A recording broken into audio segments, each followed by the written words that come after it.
ये कहानी Lord of the rings की तीनों फिल्मों से पहले की है, लेकिन इसे उनके बाद रिलीज किया गया था। इस फिल्म में अलग अलग जातियों के लोग दिखाई देते हैं, जैसे कि एल्व्स जो बेहद अमीर और हुनरमंद होते हैं। ये पहाड़ों में रहते हैं और हाथ के काम में माहिर होते हैं। एल्व्स अमर होते हैं, यानी वो कभी मरते नहीं, इसलिए कई लोग उन्हें भगवान जैसा मानते हैं। कहानी में 5 जादूगरों विजर्ड्स का भी जिक्र आता है, जिनमें गैंडल्फ द ग्रे, सारूमन और एक तीसरा जादूगर ब्राउन कहलाता है। इन तीनों का किरदार इस कहानी में देखने को मिलता है। दूसरी ओर हॉबिट्स नाम के छोटे कद के लोग शायर नाम की जगह में रहते हैं। वहाँ पर न लड़ाई होती है न हिंसा। वो लोग बस खाते पीते मौज मस्ती करते हैं और हमेशा खुश रहते हैं। अब बात करते हैं ऑर्क्स की। ये दरअसल राक्षसों की एक प्रजाति है जो हर जीव के दुश्मन है। इनके नेता का नाम है अजोग। इनके साथ ही गॉब्लिन्स नाम की प्रजाति भी होती है, जो कि ऑर्क्स की ही एक शाखा है। तो ये थी वो अलग अलग प्रजातियां जो आपको इस कहानी में आगे देखने और सुनने को मिलेंगी। अब आते हैं असली किरदार पर, बिल्बो बैगिंस,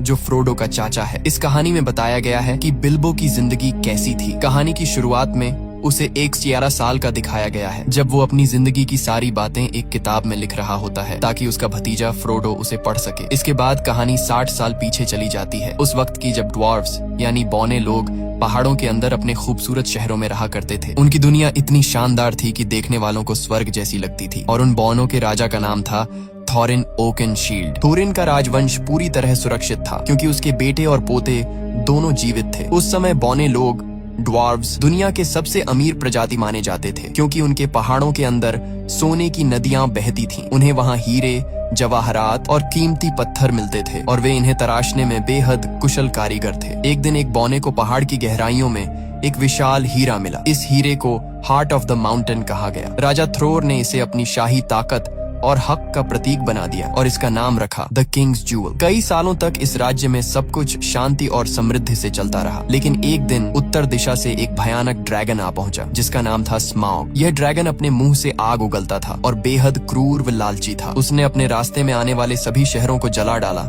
और फिर उस पहाड़ में घुस गया जहाँ बौने रहते थे। उसने सारा सोना और खजाना अपने कब्जे में ले लिया, अपनी लालच और शक्ति दिखाने के लिए। इस हमले में वह कीमती हीरा हार्ट ऑफ द माउंटेन यानी राजा का हीरा एरेबोर भी खो गया। जो बौने कभी सोने के साम्राज्य के मालिक थे, अब बेघर और बेसहारा बन गए। स्माउग नाम का वो ड्रैगन पूरे इलाके पर राज करने लगा और सारे बौनों को पहाड़ों से भागना पड़ा। इसी दौरान एल्व्स की सेना वहां पहुंची। राजा थ्रोर का पोता थ्रेन उनसे मदद की भीख मांगता है, लेकिन एल्व्स ने मदद करने से इनकार कर दिया। उनके राजा को डर था कि अगर उन्होंने कुछ किया तो उनके लोग ड्रैगन के क्रोध का शिकार हो जाएंगे, इसलिए उन्होंने मुड़कर देखना तक गवारा नहीं किया। इसके बाद बौने पूरी तरह बेघर हो गए। वो जंगलों में भटकने लगे और राजकुमार थॉरिन को इंसानों के लिए मजदूरी तक करनी पड़ी। जो लोग कभी सोने के महलों में रहते थे, वो अब दर दर की ठोकरें खाने लगे। इस तरह वो बौने जो कभी स्वर्ग जैसी जगह पर रहते थे, अब हमेशा के लिए अपना घर और राज्य खो बैठे। कई साल इसी तरह बीत गए। फिर एक दिन जादूगर गंडाल्फ द ग्रे ने बिल्बो बैगिंस के घर पर एक अजीब सी पार्टी रखी, जिसके बारे में बिल्बो को खुद कुछ पता नहीं था। उस रात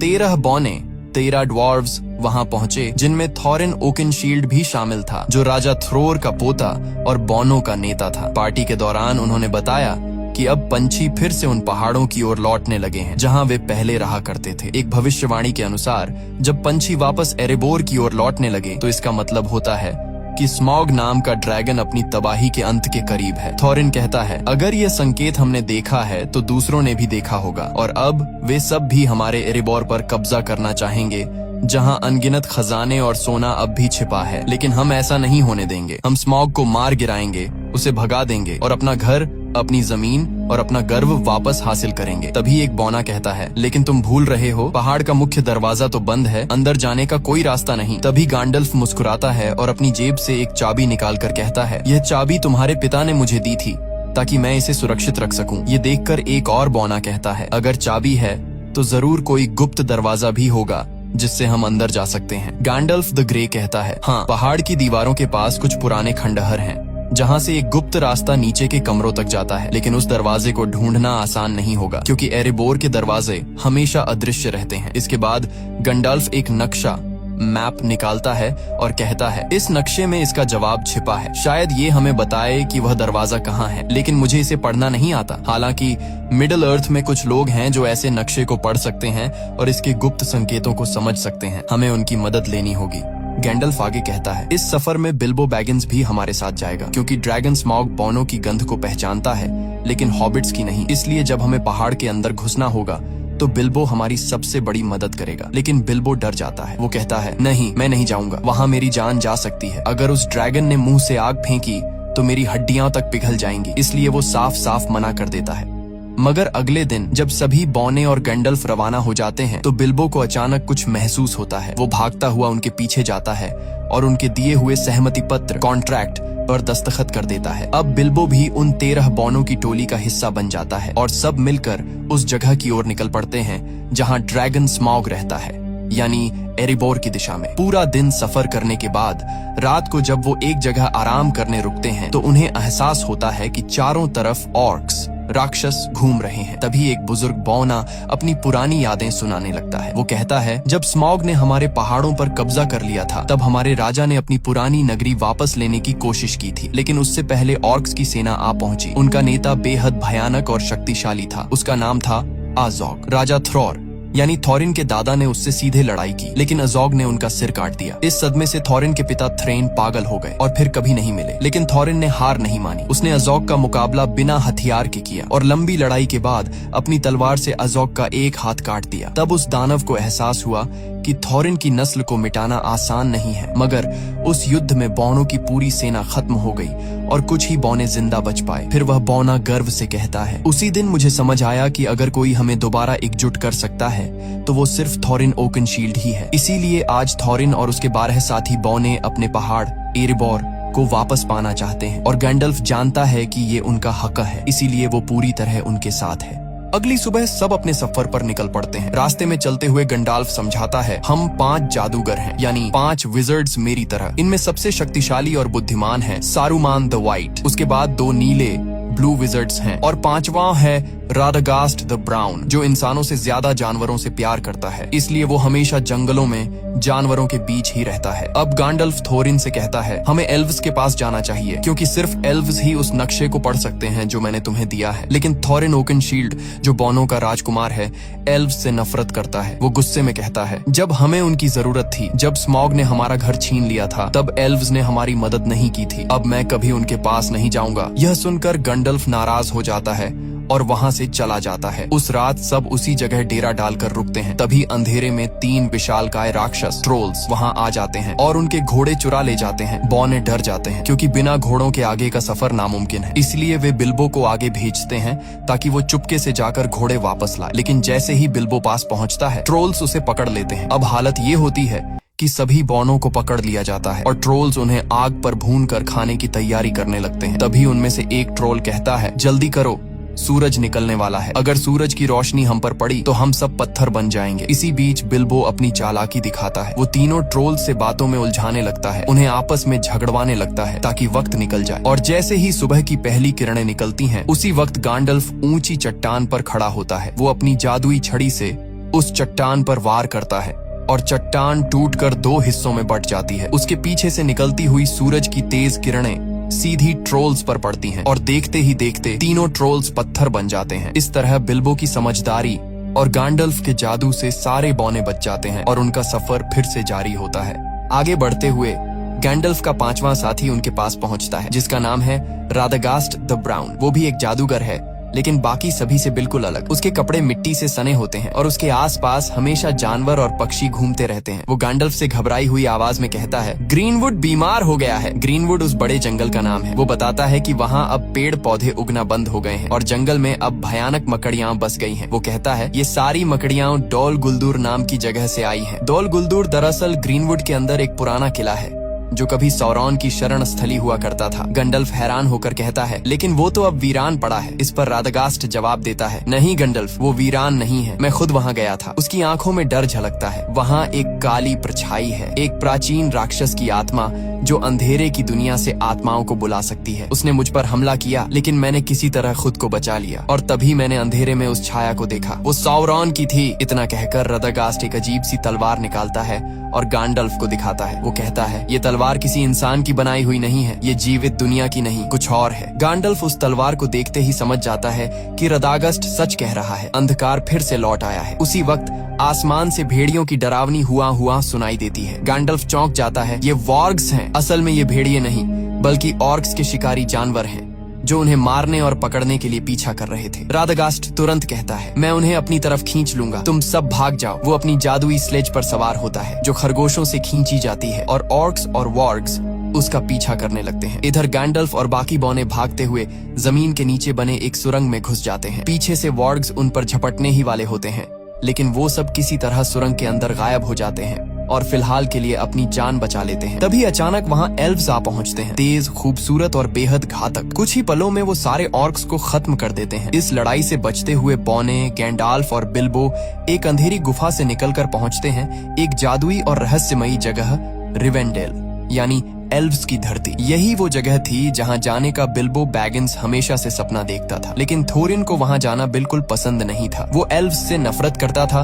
क्योंकि जब उसके कबीले को उनकी सबसे ज्यादा जरूरत थी तब एल्व्स ने मदद करने से इनकार कर दिया था। फिर भी गैंडाल्फ की मनाने पर थोरिन और बाकी बौने वहां जाने के लिए तैयार हो जाते हैं। एल्व्स उनका स्वागत करते हैं और उसी वक्त गैंडाल्फ थोरिन से कहता है कि वो नक्शा उसे दे दे ताकि वो इसे एलरॉन्ड यानी एल्व्स के राजा को दिखा सके। थोरिन पहले तो हिचकिचाता है लेकिन आखिरकार मान जाता है। जब एलरॉन्ड नक्शे को ध्यान से देखता है तो उसे उसमें एक गुप्त संदेश दिखाई देता है। वो बताता है कि ड्यूरिन डे पर तुम्हें ग्रे स्टोन के पास खड़ा होना होगा और वहीं से तुम्हें वो गुप्त दरवाजा दिखाई देगा जो केवल एक खास चाबी से ही खुलेगा। वो आगे समझाता है कि ड्यूरिन डे वो दिन होता है जब पतझड़ का आखिरी चांद और सर्दी का पहला सूरज एक साथ दिखाई देते हैं और वो दिन बहुत जल्द आने वाला है। लेकिन एलरॉन्ड उन्हें चेतावनी देता है, तुम ही अकेले नहीं हो जो उस जगह पर नजर रखे हुए हो, बहुत से लोग वहां पहुंचने की कोशिश कर रहे हैं। और तभी वहां प्रकट होता है एक और शक्तिशाली जादूगर, सारूमन द व्हाइट, जो ताकत में गैंडाल्फ के बराबर है। सारूमन गैंडाल्फ से कहता है, हमें उन पहाड़ी रास्तों पर नहीं जाना चाहिए जहां ड्रैगन स्मॉग सो रहा है, क्योंकि वो पिछले 60 सालों से गहरी नींद में है। अगर वो जाग गया तो ये पूरी दुनिया राख में बदल जाएगी। लेकिन तभी यूनिकॉर्न्स कहते हैं, अगर स्मॉग जाग गया और उसने दुश्मनों के साथ हाथ मिला लिया तो तबाही ऐसी होगी जिसकी इंसान कल्पना भी नहीं कर सकता। वे गैंडाल्फ को सब कुछ बताते हैं जो रैडगास्ट यानी 5वां और भूरा जादूगर पहले ही बता चुका था, लेकिन सारूमन उनकी बातों पर यकीन करने से इनकार कर देता है। तभी एलरॉन्ड, एल्व्स का राजा, गंभीर आवाज में कहता है, 400 साल पहले जब अंधकार ने इस धरती को निगला था तब हर चीज खत्म हो गई थी। अब बड़ी मुश्किल से हमने फिर से शांति पाई है और मैं नहीं चाहता कि वो विनाश दोबारा लौट आए। इसलिए एल्व्स और सारूमन दोनों ही थोरिन के मिशन में साथ जाने से इनकार कर देते हैं। मगर थोरिन को किसी की मदद की जरूरत नहीं थी। वो पहले से ही एल्व्स से नाराज था, इसलिए बिना कुछ कहे, बिना अलविदा बोले वो वहां से निकल जाता है। कुछ समय बाद थोरिन और उसके साथी पहुंचते हैं धुंध से ढकी पहाड़ियों में, जिन्हें मिस्टी माउंटेन्स कहा जाता है। कहते हैं यहाँ विशाल पत्थरों के जोड़े रहते हैं जो जिंदा हैं और एक दूसरे से लड़ते रहते हैं। शुरुआत में किसी को यकीन नहीं होता, लेकिन अचानक पूरी घाटी हिलने लगती है, आसमान गूंज उठता है और सामने दिखते हैं वो विशाल पत्थर जो सचमुच एक दूसरे पर हमला कर रहे थे। उनकी टक्कर से पूरी धरती कांप उठती है और थोरिन का दल अपनी जान बचाने के लिए भागने लगता है। कोई और रास्ता न देखकर वे पहाड़ों की गुफाओं में छिप जाते हैं, लेकिन जैसे ही वे अंदर जाते हैं उन पर हमला कर देते हैं गॉब्लिन्स, डरावने, कुरूप और खून के प्यासे जीव। वे सारे बौनों को पकड़ लेते हैं और गहराई में ले जाते हैं। उधर दूसरी तरफ दिखाया जाता है कि ऑर्क्स और उनके निर्दयी नेता एजॉग, जो कभी थोरिन के हाथों अपनी बाह गंवा चुका था, अब गुस्से से पागल हो चुका है। वो दहाड़ते हुए अपने सैनिकों को आदेश देता है, थोरिन को ढूंढो और उसका सर मेरे सामने लाओ। थोरिन सोचता है कि एजॉग मर चुका है, लेकिन हकीकत में वो जिंदा है और अब उसकी आंखों में सिर्फ एक ही जुनून जल रहा है, थोरिन और उसके पूरे कबीले का सफाया करने का। थोरिन और बाकी सारे बौने अब ऑर्क्स के हाथों में कैद थे। तभी गॉब्लिन्स का राजा हंसते हुए कहता है, कोई है जो तुम्हें ढूंढ रहा है, कोई जो तुम्हें मारना चाहता है। उसका नाम है एजॉग। वो अपने एक आदमी को भेजता है ताकि एजॉग से सौदा किया जा सके, थोरिन और उसके साथियों की मौत के बदले इनाम के लिए। अब ये 13 बौने पूरी तरह गॉब्लिन्स की कैद में थे, लेकिन उनके साथ बिल्बो बैगिंस नहीं था। दरअसल जब गॉब्लिन्स ने उन सब पर हमला किया था, उसी अफरा तफरी में बिल्बो नीचे अंधेरी खाई में गिर पड़ा। वो इतनी गहराई में जा गिरा जहाँ रोशनी का नामो निशान नहीं था, एक ऐसी जगह जिसे अंडरवर्ल्ड कहा जाता है। वहीं उसके साथ एक गॉब्लिन भी नीचे गिरता है। दोनों बेहोश पड़े होते हैं। तभी अंधेरे में एक डरावना, पतला, चमकती आंखों वाला जीव आता है, गॉलम। गॉलम यहाँ अंधेरे झीलों के बीच रहता है मछलियां और गॉब्लिन्स खाकर जिंदा रहता है। उसके पास एक रहस्यमयी अंगूठी है, वो अंगूठी जिसमें अपार ताकत छिपी है। जब वो बेहोश गॉब्लिन को देखता है तो उसे घसीट कर ले जाने लगता है, लेकिन तभी गॉब्लिन होश में आ जाता है। गोलम गुस्से में एक पत्थर उठाता है और उस पर हमला कर देता है, और उसी झगड़े के दौरान वो अंगूठी, उसकी सबसे कीमती चीज, उसके जेब से गिर जाती है। दूर कोने में छिपा बिल्बो ये सब देख रहा होता है। वो धीरे से आगे बढ़ता है और वो अंगूठी उठाकर अपनी जेब में रख लेता है। उसे पता नहीं था कि उसने अभी अभी पूरी दुनिया की किस्मत अपने हाथों में ले ली है, लेकिन अब बिल्बो के सामने नई मुसीबत थी। इस अंधेरी जगह से निकलने का रास्ता उसे मालूम नहीं था। तभी सामने से वही डरावना गोलम आता है। उसकी आंखों में खून उतर आया था। वो बिल्बो को देखकर गुर्राता है और कहता है, माय प्रेशियस, तू यहाँ क्या कर रहा है? वो बिल्बो को मार डालना चाहता है, लेकिन बिल्बो हिम्मत दिखाता है और कहता है, ठहरो, चलो एक खेल खेलते हैं। अगर मैं तुम्हारे सारे पहेलियों के सही जवाब दे दूं और तुम मेरी पहेली न सुलझा सको तो तुम मुझे बाहर का रास्ता दिखाओगे। गोलम मुस्कुराता है और शुरू होता है पहेलियों का खेल। मौत और आजादी के बीच एक खतरनाक दांव। दोनों एक दूसरे से अजीब सवाल पूछते हैं। हवा, आग, पहाड़, वक्त और अंधकार पर पहेलियां। एक एक करके बिल्बो सबके जवाब दे देता है, और आखिर में जब बिल्बो की बारी आती है वो धीमे से कहता है, बताओ मेरी जेब में क्या है? गोलम हैरान रह जाता है। वो 3 बार कोशिश करता है, लेकिन हर बार नाकाम होता है, और अब शर्त के मुताबिक उसे बिल्बो को बाहर का रास्ता दिखाना था। पर तभी उसे एहसास होता है कि उसकी प्रेशस यानी वो अंगूठी गायब है। उसकी आंखों में पागलपन उतर आता है। वो गुर्राते हुए चिल्लाता है, वो इसे ले गया, वो चोर इसे ले गया। बिल्बो समझ जाता है कि मामला बहुत खतरनाक हो गया है। वो अंधेरे में भागता है, पत्थरों पर फिसलता हुआ, और अचानक गिर पड़ता है। उसी पल उसकी जेब से अंगूठी निकलकर हवा में उछल जाती है। बिल्बो उसे पकड़ने की कोशिश करता है और वो सीधे उसके उंगली में जा फंसती है, और अगले ही पल बिल्बो गायब हो जाता है। गोलम उसे नहीं देख पाता, बस उसकी आवाज सुनाई देती है। तभी बिल्बो समझता है ये कोई साधारण अंगूठी नहीं है, ये पहनने वाले को पूरी तरह अदृश्य बना देती है। उधर ऊपर दिखाया जाता है कि गैंडाल्फ ठीक उसी वक्त वहाँ पहुँच चुका होता है जहाँ सारे बौने गॉब्लिन्स के कैदी बने हुए थे। वो अपनी जादुई शक्ति से हमला करता है और शुरू हो जाती है एक भयंकर लड़ाई। गॉब्लिन्स का राजा, एक विशालकाय भयानक जीव, गर्जना करता है, लेकिन गैंडाल्फ अपनी तलवार से उसका सिर काट देता है। धुएं और आग के बीच सारे बौने आजाद होकर भागते हैं और आखिरकार पहाड़ों के रास्तों से बाहर निकल आते हैं। वहीं दूसरी तरफ बिल्बो धीरे धीरे अंधेरे से बाहर निकलता है, लेकिन गोलम उसके रास्ते में आ जाता है। उसकी आंखों में पागलपन और नफरत झलक रही होती है। बिल्बो चुपचाप तलवार निकालता है। वो गोलम को मार सकता था, पर उसी पल वो रुक जाता है। उसे उस जीव पर दया आ जाती है जो अपनी लालच और तन्हाई में खुद ही कैद हो गया था। बिल्बो उसे मारे बिना उसके ऊपर से छलांग लगाता है और भाग निकलता है। गोलम उसकी चीखती आवाज के साथ गुफा में गूंज उठता है, वो चोर, उसने मेरी प्रेशियस चुरा ली। और उसी पल से गोलम के दिल में जल उठती है बिल्बो के लिए नफरत की आग। बाहर निकलने पर बिल्बो की मुलाकात थोरिन और बाकी बौनों से होती है। सब उसे देखकर हैरान रह जाते हैं, वो कैसे बच निकला। लेकिन उनकी राहत ज्यादा देर नहीं टिकती, क्योंकि तभी अचानक आसमान से आवाजें आने लगती हैं। एजोग और उसकी ऑर्क्स की फौज वहां पहुंच चुकी होती है। वो विशालकाय भेड़ियों, वॉर्क्स पर सवार होकर हमला करते हैं। बौने अपनी जान बचाने के लिए भागते हैं और एक ऊंची चट्टान तक पहुंच जाते हैं। आगे रास्ता खत्म, पीछे मौत। गैंडाल्फ तुरंत सबको आदेश देता है, पेड़ों पर चढ़ो। सब तेजी से ऊपर चढ़ते हैं, लेकिन वॉर्ग्स नीचे से छलांग लगाकर पेड़ों को हिलाने लगते हैं। हवा में डर और चीखें भर जाती हैं। गैंडाल्फ अपनी छड़ी उठाता है और एक शक्तिशाली मंत्र बोलता है, नार फायर। अचानक आग भड़क उठती है और वो जलते हुए पाइन कोन नीचे फेंकता है। आग की लपटें भेड़ियों को घेर लेती हैं। कई ऑर्क्स जलकर गिर पड़ते हैं। आसमान में धुआं उठ रहा था।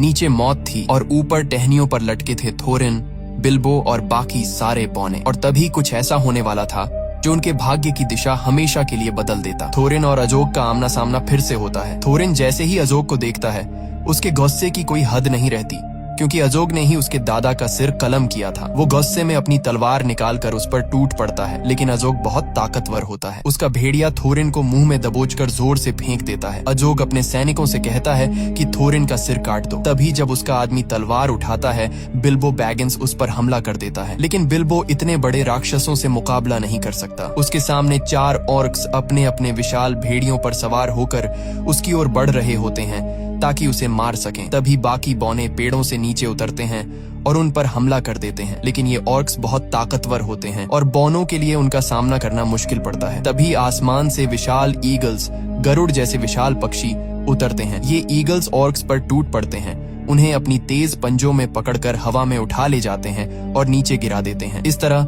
बिल्बो बैगिंस, थोरिन और बाकी सभी की जान बच जाती है। इन ईगल्स को यहाँ भेजा था गैलेड्रियल ने, जो एक एल्फ होती है और गैंडाल्फ पर पूरी तरह भरोसा करती है। उसे पूरा यकीन होता है कि गैंडाल्फ जो कह रहा है वो सच है और बिल्कुल सही है, इसलिए उसने मदद भेजी थी। ईगल्स सबको उठाकर दूर सुरक्षित जगह ले जाते हैं, जबकि नीचे अजोग और उसके बाकी सैनिक गुस्से में उन्हें जाता हुआ देखते रह जाते हैं।